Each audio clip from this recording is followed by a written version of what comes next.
নমস্কার। স্বামী বিবেকানন্দর জীবন কাহিনী এবং বাণী আপনাদের সামনে গ্লোব টিভির পর্দায় যে আমি তুলে ধরছি। আমার দুটো টাইমে এই অনুষ্ঠান থাকে, সন্ধ্যা 5টা 55 এবং সকাল 11টা 40। প্রতিদিন গ্লোব টিভিতে সকাল 11টা 40 এবং সন্ধ্যা 5টা 55 আপনাদের জন্য স্বামী বিবেকানন্দের জীবন কাহিনী, তার বাল্যকাল থেকে আরম্ভ করে শৈশব কিভাবে কেটেছিল এইভাবে তুলে ধরছি। আজকে স্বামী বিবেকানন্দের 14 নম্বর পর্ব। রামকৃষ্ণদেব একদিন দক্ষিণেশ্বরে বসে নরেনকে ব্রহ্মতত্ত্বের মর্মকথা বুঝাচ্ছিলেন। এমন সময় নরেন বলে, মশাই, এটা কি কখনো হতে পারে? ঘটিটা ঈশ্বর, বাটিটা ঈশ্বর, যা কিছু দু চোখে দেখছি সকলই ঈশ্বর। ঠাকুর এই কথা শুনে নরেনের মাথায় হাত রাখার সঙ্গে সঙ্গে ঘটে এক অদ্ভুত কাণ্ড। নরেন সমাধিস্থ মগ্ন হয়ে যায়। এই যেন এক ইন্দ্রজাল স্পর্শ। এই ইন্দ্রজাল, মায়াজাল, এই স্পর্শ বা এই কার্য একমাত্র সাধক ছাড়া কেউ করতে পারে না। স্বামীজি বলেছিলেন তার নিজের কথায়, যখন আচ্ছন্ন ভাবটা একটু কমে যেত তখন জগৎটাকে মনে হতো স্বপ্ন। হেদুয়া পুকুর পাড়ে বেড়াতে গিয়ে তার চারিদিকে লোহার রেলিংয়ের মাথা ঠুকে দেখতাম, স্বামীজি বলছেন এ কথা, যা দেখছি তা সব স্বপ্নময় না বাস্তব। কারণ হেদুয়াতে বেড়াতে যেতেন, ওনার বাড়ি হচ্ছে বিবেকানন্দ, যেটা আমরা বলি বিবেকানন্দের বাড়ি, সেই বিবেকানন্দের পাশেই হচ্ছে হেদুয়া পুকুর পাড়, এবং ওখানেই লোহার যে রেলিং ব্যারিকেড থাকে তখনও সেই সময় ছিল। তো সেখানে তিনি মাথা ঠুকে দেখছিলেন যে ব্যথা লাগে কি না। তিনি যা দেখছেন, যা ভাবছেন, সেটা বাস্তব না স্বপ্ন। হাত পা অসাড়ের মতো হয়ে যাচ্ছে, ভাবছেন পক্ষাঘাত হবে না তো আমার? এ কথা নরেন্দ্রনাথ ভাবছে। বেশ কিছুকাল এই ভাবের ঘোর ও আচ্ছন্নতার হাত থেকে পরিত্রাণ পাননি তিনি নিজেই কথা বলেছেন। যখন প্রকৃতিস্থ হলাম তখন ভাবলাম এ হচ্ছে অদ্বৈত বিজ্ঞানের আভাস। তবে তো শাস্ত্রে যা লেখা আছে তা মিথ্যা নয়। সেই অবধি অদ্বৈত তত্ত্বের ওপর আর সন্দেহ জাগেনি নরেনের। এবার নরেনের কর্ম কি হবে সেটাই ও চিন্তা করছে। কি হবে আমার কর্ম? যখন ঈশ্বর প্রাপ্তি হলো, ঈশ্বর লাভ হলো, তখন আমার কর্মটা কি হবে? সিংহ এবার এক লাফে লক্ষ্য বস্তুর উপর ঝাঁপিয়ে পড়েছে, অর্থাৎ স্বামী বিবেকানন্দ নরেন্দ্রনাথ। সিংহ এবার এক লাফে লক্ষ্য বস্তুর উপর ঝাঁপিয়ে পড়েছে। রামকৃষ্ণের তত্ত্বজ্ঞান প্রবিষ্ট হয়েছে নরেনের সর্বসত্তায়। সাধন পথের দিক নির্ণয় হয়েছে। নরেন্দ্র রামকৃষ্ণকে তার জীবন প্রভু রূপে স্বীকার করে নিয়েছেন। এই যে অনুষ্ঠান শুরুর সময় বলেছিলাম যে নরেন্দ্রনাথের স্বামী বিবেকানন্দ অর্থাৎ নরেন্দ্রনাথ একদিনে রামকৃষ্ণদেবকে সার্টিফাই করেনি গুরু রূপে। তার এটা করতে 3 বৎসর সময় লেগেছিল। সুতরাং এই বিবিধ কাল, এই নানা ঘটনার মধ্যে দিয়ে অবশেষে রামকৃষ্ণ পরমহংসদেবকে তার জীবন প্রভু রূপে স্বীকার করলেন নরেন্দ্রনাথ। ঠাকুর এবার শুরু করলেন নরেনের পরীক্ষা ও জীবন মন্থন। দারিদ্র্যের পিছনে আসে বারবার। কেন? নরেন্দ্রনাথ যে বংশে জন্মগ্রহণ করেছিলেন, কোটিপতি তখনকার দিনে, বিশাল অর্থশালী সম্পত্তি, কিন্তু কেন দারিদ্রতা আসে নরেন্দ্রনাথের জীবনে? তারপর ঘটে পিতার আকস্মিক মৃত্যু। এই দুর্যোগময় অধ্যায় শুরু হয় 1844 খ্রিস্টাব্দে প্রথম ভাগে। আমি আগে কলার বন্ধুকে দেখে নিই। জয় মা তারা। জয় মা তারা। জয় মাতা। বলুন কে বলছেন, কোথা থেকে বলছেন? আমি বসিরহাট থেকে বলছি, আমার নাম সম্রাট। সম্রাট সাধুখা। সাধুখা, নিজের সম্বন্ধে জানবে? হ্যাঁ, নিজের সম্বন্ধে। জন্ম তারিখ বলো।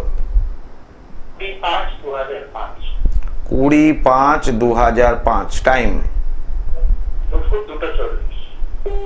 জন্মস্থান? বসিরহাট, উত্তর 24 পরগনা, তাই তো জেলা? হ্যাঁ।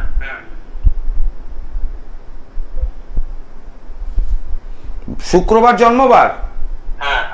আচ্ছা, এবার বলো, তোমার এখানে দেখতে পাচ্ছি তোমার কন্যা লগ্ন, কন্যা রাশি, হস্তা নক্ষত্রে জন্ম, লগ্নের ওপর বৃহস্পতি এবং কেতু একত্রিত ভাবে অবস্থান করছে, চন্দ্রযুক্ত অবস্থায়, পীড়িত নয়, তবে দেখতে তো হ্যান্ডসাম ছেলে তুমি, তাই তো?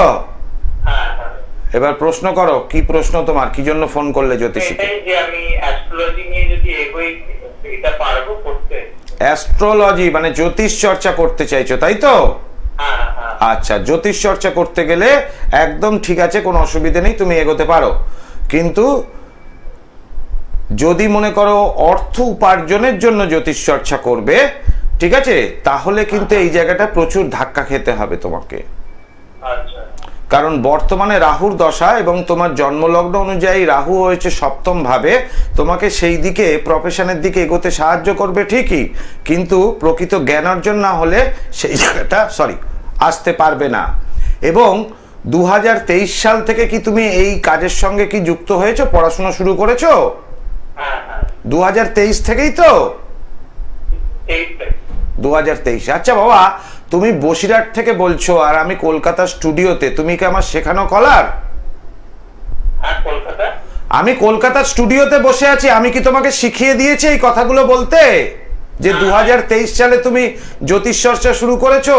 কি করে বললাম আমি এই কথা? আমি কি করে এই কথা বললাম যে 2023 সালে তুমি জ্যোতিষ চর্চা শুরু করেছো শেখাটা? কি করে বললাম?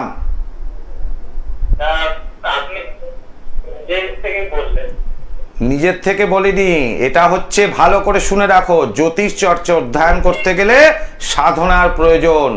এই সাধন যোগবল না থাকলে তবে কিন্তু জ্যোতিষ চর্চায় ভবিষ্যৎবাণী করা যাবে না, এবং এই জায়গাটা প্রচুর তোমার জীবনে বাধা বিঘ্ন আসবে। জ্যোতিষী হবে, চিন্তা নেই, কিন্তু অর্থ উপার্জনের জন্য যদি করতে চাও তাহলে সেই জায়গাটা প্রতি পদে বাধা আসবে। আগে জ্ঞান অর্জনের দরকার প্রকৃত, সেটাই তোমার মধ্যে কিছুদিন পর একটু ফার্স্ট্রেশন আসবে, জুন মাসের পর থেকে, কেমন? এটা একটু চিন্তা ভাবনা করো। জয় মা তারা।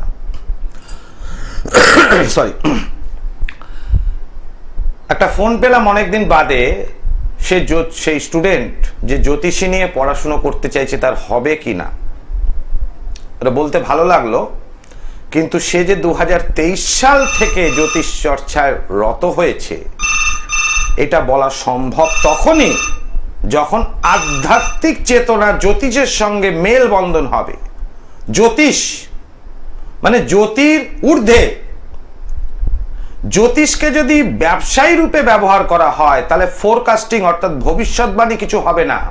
এই ক্ষতি হয়েছে, এই দরকার, এই রাহু খারাপ, গোমেদ নাও, বৃহস্পতি খারাপ, পোকরাস নাও, নীলা নাও, শনি খারাপ ইত্যাদি রত্ন বিক্রি করা হবে, কিন্তু জ্যোতিষ চর্চা অধ্যয়ন হবে না। সুতরাং নিজের ভক্তকে, যারা দর্শকবৃন্দ রয়েছে, যারা প্রকৃতপক্ষে মানুষের সমস্যা নিয়ে আসেন, তাদেরকে মানুষ বলে গণ্য করতে হবে এবং তাদেরকে সমস্যা মুক্ত করতে হবে। এটাই প্রথম ধর্ম হওয়া উচিত। কারণ একজন জ্যোতিষ হতে গেলে প্রথমে ভালো মনের মানুষ হতে হবে, তার সঙ্গে থাকবে সাধনা। যার জন্য আমি আমার চেম্বারে, কারণ জ্যোতিষটা আমার পেশা কিন্তু তন্ত্রটা আমার কাছে সাধনা, যার জন্য আমার চেম্বারে যারা আসেন আমি পারিশ্রমিক অতি অবশ্যই নিই, কারণ আমার জ্যোতিষটা আমার পেশা, কিন্তু প্রয়োজনে কবস্তাবিজ যা প্রদান করি তার জন্য একটি টাকাও কারোর কাছ থেকে নিই না, কারণ তন্ত্রটা আমার কাছে সাধনা। মানুষ উপকার পান আমার কাছে এসে, একজনও বলতে পারবেন না যে আমার কাছে এসে প্রতারিত হয়েছেন। প্রত্যেকটা মানুষ আমার কাছে উপকার পেয়েছেন। আমি আগে দ্বিতীয় কলারকে দেখে নি। জয় মা তারা। বলুন কে বলছেন, কোথা থেকে বলছেন? কি নাম তোমার? জন্ম তারিখ বলো। 5/9/1996। টাইম বলো। সকাল 5টা 15। সকাল 5টা 15। জন্মস্থান কোথায়? নদিয়া জেলা? কৃষ্ণনগর তো নদিয়া জেলাতেই পড়ছে নাকি? নিজের সম্বন্ধে জানতে চাইছো? বৃহস্পতিবার জন্মবার, তাই কি? ঠিক। এখানে যেটা দেখতে পাচ্ছি, সিংহ লগ্ন, বৃষ রাশি, রোহিণী নক্ষত্রে জন্ম। খুব জেদি তুমি। চাকরি করছো? কি করে বললাম চাকরি করছো? বলো, প্রশ্ন কি? প্রশ্ন হচ্ছে আমার পড়াশোনা কেমন হবে, আর ভালো কাজ পাবো কিনা। খুব ভালো চাকরি হবে, চেষ্টা করো মা। সরকারি চাকরি রয়েছে তোমার। আমি কিন্তু সরকারি চাকরি করি না। করো না, পরীক্ষা দাও, হবে। সরকারি চাকরির যোগ রয়েছে তোমার, ঠিক আছে? সম্ভাবনা রয়েছে সরকারি চাকরি, কিন্তু একটা জায়গায় খুব খারাপ হয়ে গেছে। দুটি জায়গা। এক হচ্ছে তোমার বিবাহিত বা বিবাহের স্থানটা, শ্বশুর বাড়ি নিয়ে বিশাল সমস্যা। যা রোজগার করবে সব বেরিয়ে যাবে শ্বশুর বাড়িতে, ঠিক আছে? আর শরীর স্বাস্থ্যটা ভেঙে পড়বে। তন্ত্রক্রিয়া দ্বারা একটা ক্ষতি করে তোমার মৃত্যু পর্যন্ত হতে পারে। এটা আজকে এখন নয়, কিন্তু এটা আসবে, এটা ভবিষ্যৎবাণী। তুমি চেষ্টা করো, পড়াশোনা এবং তোমার কেরিয়ার দুটোই হবে। সরকারি চাকরিও আছে। কেমন? জয় মাতা। এই যে মেয়েটা যে চাকরি করে, এ কথার সরাসরি আমি বলে দিলাম, ওর অবধি ওয়েট করলাম না। তাকে বলতে হয় না? আমার কাছে যারা আসে তাদেরকে আমি জিজ্ঞেস করি না কি কারণে এসছেন, আমি বলে দিই যে এই কারণে এসছেন। আধ্যাত্মিক চেতনা, আধ্যাত্মিক যোগ না থাকলে হবে না। আর আমার বিচার অর্থাৎ প্রেডিকশনটা এতখানি সূক্ষ্ম এবং নির্ভুল, এতটা পারফেক্ট যে মানুষের যে কারণে এসছে, মানুষ সমস্যা যুক্ত হয়েছে, ড্যামেজটা কোন জায়গায় হলো, এবং ড্যামেজটা যদি ধরা যায় তাহলে আলটিমেট তার রেজাল্ট অর্থাৎ রেমেডি, তার প্রতিকার হবেই হবে। সমস্যা মুক্ত মানুষ হবেই হবে। এটার জন্য আমার জ্যোতিষ অধ্যয়ন এবং তার চর্চা সব থেকে বেস্ট। কারণ মায়াংতন্ত্রের একটা নিজস্ব গুণাগুণ তো আছেই, কিন্তু জ্যোতিষবিদ্যারও একটা গুণাগুণ হয়েছে। প্রথম ড্যামেজটা কোন জায়গাটা হয়েছে এটা আমি জ্যোতিষ দিয়ে আগে গণনা করি, তারপর তন্ত্র দিয়ে প্রতিকার। যার জন্য সব তন্ত্র বারবার, মায়াংতন্ত্র একবার করতে ধারণ ছাড়া প্রতিকার। আচার্য পলাশের মেটাল ট্যাবলেটের জুড়ি বেলা ভার। অবশ্যই এই যে ধারণ ছাড়া প্রতিকার দেখতে পাচ্ছেন ক্রোমা স্ক্রিনে আমার পেছনে চলছে। তারাপীঠ মহাশ্মশানে মহাযজ্ঞে কাউকে পরিধান করাতে হয় না। সেই মানুষটার নাম আর ছবি দিয়ে ক্রিয়া করে দিলে সেই মানুষটা সমস্যা মুক্ত হয়। এটা তন্ত্রের গুণ এবং জ্যোতিষের গুণ। কোন জায়গাটা ড্যামেজ হয়েছে, কোন গ্রহটা পীড়িত হয়েছে, কোন গুরুচণ্ডাল দোষ না মাঙ্গলিক দোষ না কাল সর্প দোষ, কোনটা ডিস্টার্ব করছে। একটা হরোস্কোপে 10টা দোষ থাকতে পারে, কিন্তু একসাথে যদি 10টা দোষ কাজ করে মানুষের মৃত্যু ঘটবে। কোনোদিন একসাথে 10টা দোষ কাজ করে না। পার্টিকুলার কোন দোষটা প্রত্যন্তর দশায়, সূক্ষ্ম দশায় কোন ডিস্টারবেন্সটা হয়েছে সেইটাকে খুঁজে বার করতে হয়। তার উপর মহাদশার উপর ক্রিয়া করতে হয় সেই গ্রহকে নিয়ে, তারপর আসে অন্তর্দশা। তবে গিয়ে মানুষ সমস্যা মুক্ত হয় আমার কাছে এক চান্সে। আর আচার্য পলাশের মেটাল ট্যাবলেট, সেটা হচ্ছে ধারণ ছাড়া প্রতিকার। আর ধারণযুক্ত প্রতিকার যারা করেন তারা ডে 1 থেকে অর্থাৎ প্রথম দিন থেকে ভালো থাকেন। এমন এমন নিদর্শন আমি দেখিয়েছি যে তন্ত্রের কাজে, তন্ত্র অদৃশ্য হলেও বাস্তব সেই অদৃশ্য শক্তিকে আহ্বান করতে হয়, যেটা আমি স্বামী বিবেকানন্দের এপিসোডে তুলে ধরছি। সেই অদৃশ্য শক্তিকে যদি আয়ত্ত করা যায় তার দ্বারা সমস্ত কাজ করা সম্ভব, এবং আমার কাছে না বলে কিছু হয় না। আমি আগে কলার বন্ধুকে দেখে নিই। জয় মাতারা। জয় মাতারা স্যার। বলুন, কে বলছেন, কোথা থেকে বলছেন? আমি প্রীতম চ্যাটার্জি, হাওড়া থেকে বলছি স্যার। বলুন, নিজের সম্বন্ধে জানবেন? হ্যাঁ। জন্ম তারিখ? 8/2/1989। 8 ফেব্রুয়ারি 1989। টাইম? 3:59 AM। মানে ভোর 4টেই, তাই তো? হ্যাঁ। জন্মস্থান কি হাওড়া জেলা? হ্যাঁ স্যার। প্রশ্ন কি? প্রশ্ন স্যার আমার কেরিয়ারের ব্যাপারটা, আর কেরিয়ারের ব্যাপারটা, আর হচ্ছে স্যার আমার ঠাকুমা বর্তমানে একটু অসুস্থ হয়ে গেছে, প্যারালাইজড হয়ে গেছে, তো সেই জন্যই মেনলি আমার কেরিয়ারের ব্যাপারে স্যার জানবা। আর ঠাকুমা অসুস্থ, ঠাকুমারটা বলা সম্ভব জ্যোতিষ মতে, কিন্তু বিচার করতে অনেকটা সময় লাগে, সেটা এই টিভির অনুষ্ঠানে সম্ভব নয়। কেরিয়ারের জায়গাটা আসি। সরি, মঙ্গলবার রাত্রে জন্মেছো, মানে বুধবার বাংলা মতে, তাই তো?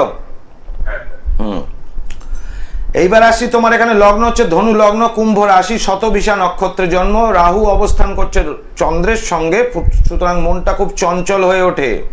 শনির মহাদশা, লগ্ন সাপেক্ষে শনির মহাদশা যে সিদ্ধান্ত নিচ্ছে এবং রাশি সাপেক্ষে খুব ভালো সময়, যাকে গোল্ডেন টাইম বলা যায়। তুমি কি একটু হাইটে লম্বা? আর গায়ের রংটা একটু শ্যামবর্ণ কি?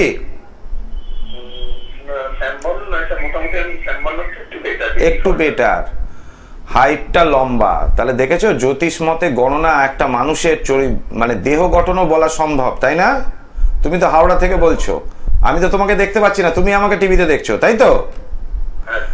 এখন তোমার প্রশ্ন কেরিয়ার নিয়ে, বর্তমানে কি কাজের সঙ্গে যুক্ত?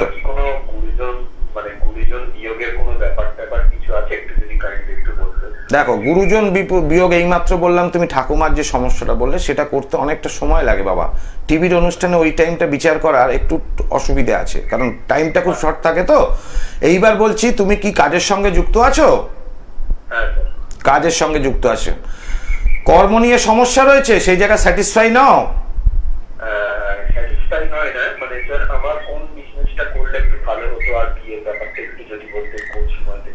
এখন বর্তমানে তুমি যে বিজনেস করবে সেটা ভালো চলবে। যা ব্যবসা তুমি নতুন চিন্তা করতে চাইছো সেই ব্যবসাতে ভালো ফল হবে। কিসের ব্যবসা করতে চাইছো নতুন?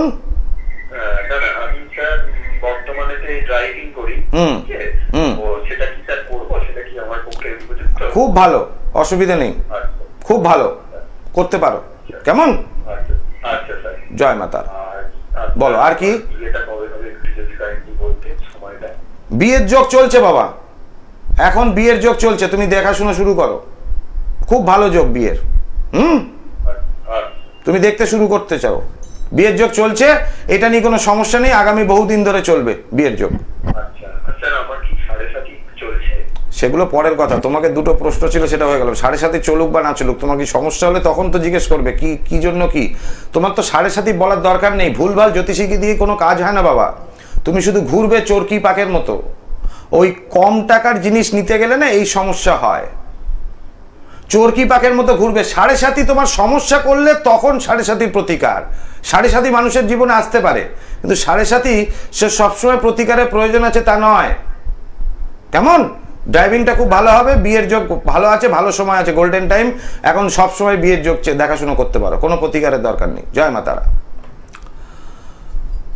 7.5 কালসর্প ইত্যাদি নানাবিধ যোগ ভুজুং ভাজং জ্যোতিষীরা বোঝাবেন যে এই কারণেই হচ্ছে না বলে, কেউ 2000 দিক, কেউ 20,000 দিক, যার কাছে যেটা পারে নিয়ে নেয়, নিয়ে হাতে একটা কিছু ধরিয়ে দিল। মানুষ সমস্যা মুক্ত হচ্ছে কিনা দেখে না, কারণ সে নিজের জন্য ভাবে, মানুষের জন্য ভাবে না। যার জন্য আমার কাছে বেশিরভাগ যারা আসে তারা বলে আমি একাধিক জায়গায় গিয়েছি, ঠকেছি।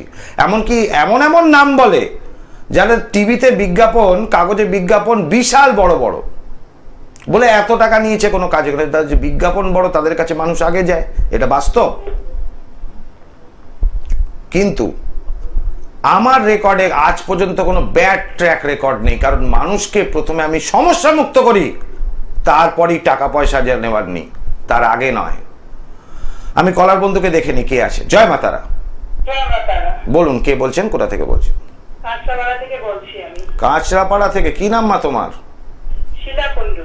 বলো কি জানতে চাইছো? ছেলের সম্বন্ধে জানতে। ছেলের নাম কি?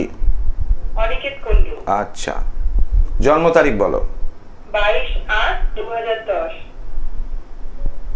টাইমটা বলো মা। দুপুর 2টো। 2010 মানে 15 বছর বয়স। মাধ্যমিক দিয়েছে? না না, এই 9-এ পড়ছে। আচ্ছা, জন্মস্থান কোথায়? কলকাতা। কলকাতা। এখন কোথাতেই বলছে বললে? কাঁচরাপাড়া, তাই তো? হ্যাঁ হ্যাঁ। আমার অনুষ্ঠান মনে হচ্ছে আজকে প্রথম দিন, তাই তো? না, আমি আগে দেখেছি কিন্তু লাইনই পাই না। আচ্ছা, রবিবার জন্মবার দেখতে পাচ্ছি ছেলে, তাই তো? হ্যাঁ হ্যাঁ হ্যাঁ। ও রাশি হচ্ছে এখানে যেটা দেখছি মকর রাশি, ধনু লগ্ন। আচ্ছা, হ্যাঁ।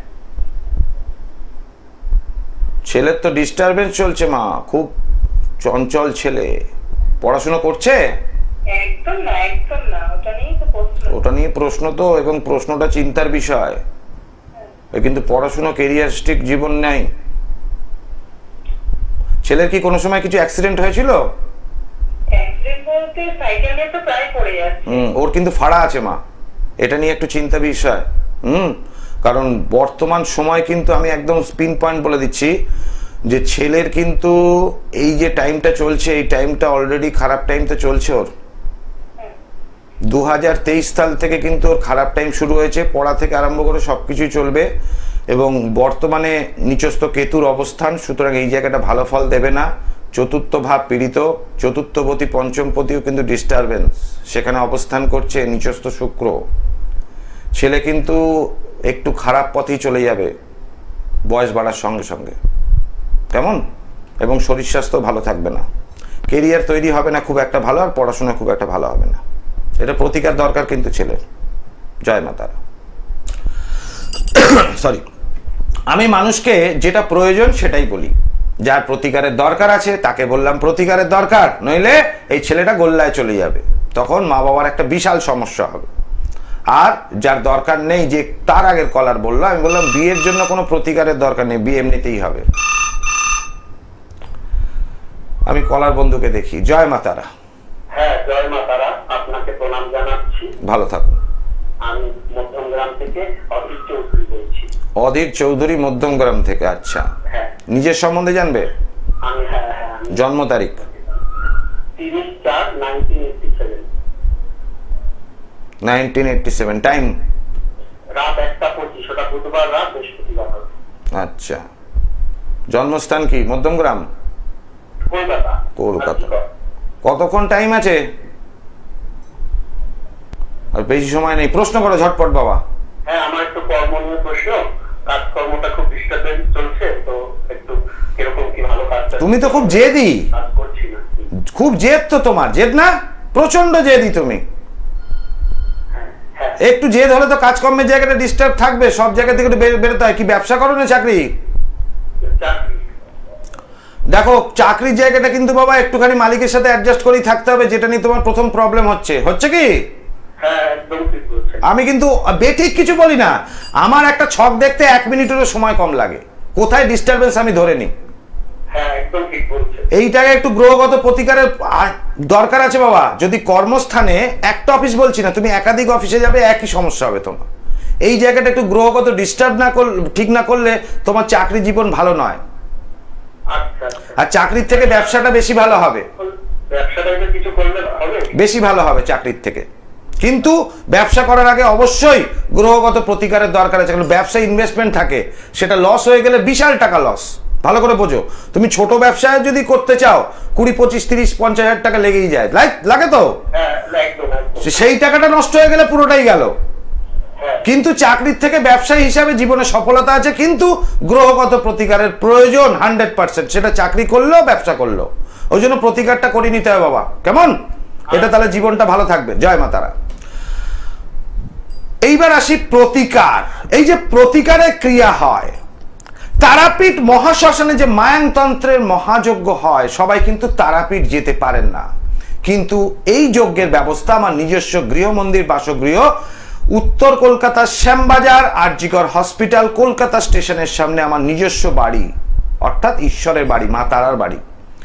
সেখানেই এই যজ্ঞের ব্যবস্থা হয় যারা তারাপীঠ যেতে পারেন না। এবং আমার প্রত্যেকটা মানুষ আমার কাছে এসে উপকার পান। একজনও বলতে পারবেন না যে আমার কাছে প্রতারিত হয়েছেন। আমি একবারের জায়গায় মানুষের জন্য বারবার কাজ করি, কারণ আমি চাই যে সব জায়গায় আগে ঘুরে নিন, সবাইকে দেখে নিন। আমার কাছে আগে কাজ পরে টাকা অবশ্যই। কেন? তার কারণ আমি মানুষের উপকার আগে করি। আমি অন্য লোকের মতো, অনেকেই এই কথা বলেন, কিন্তু তাদের মতো কোনোদিন চেম্বারে বলি না এর জন্য ওই খরচ, ওর জন্য ওই খরচ, এই কাজটা হবে না, ওই কাজটা হবে না। যারা এসছেন প্রত্যেকে জানেন যে মানুষের উপকার আমি আগে করি। দুটি বুকিং নাম্বার, কন্ট্যাক্ট নাম্বার 9836955394 এবং 9836396305। নিজস্ব বাসগৃহ শ্যামবাজার ছাড়াও দুটি চেম্বার রয়েছে আমার, সেটা হচ্ছে সাপ্তাহিক চেম্বার গড়িয়াহাট এবং হাওড়া ময়দান। প্রতি অমাবস্যায় তারাপীঠে আমার যজ্ঞ থাকেই, ফলরানি অমাবস্যায় 26শে মে তারাপীঠে যজ্ঞ আছে সোমবার, আর 25শে মে তার একদিন আগে বর্ধমান চেম্বার থাকে, কারণ বর্ধমান চেম্বার করেই আমি তারাপীঠের জন্য চলে যাই। আজকের মতো এখানেই বিদায় নিচ্ছি, আগামীকাল আবার এই স্বামী বিবেকানন্দের এপিসোড নিয়ে আসবো। সবাই ভালো থাকুন, সুস্থ থাকুন। ওম সর্বমঙ্গল মঙ্গলে শিবে সর্বার্থ সাধিকে শরণ্যে ত্র্যম্বকে গৌরী নারায়ণী নমস্তুতে।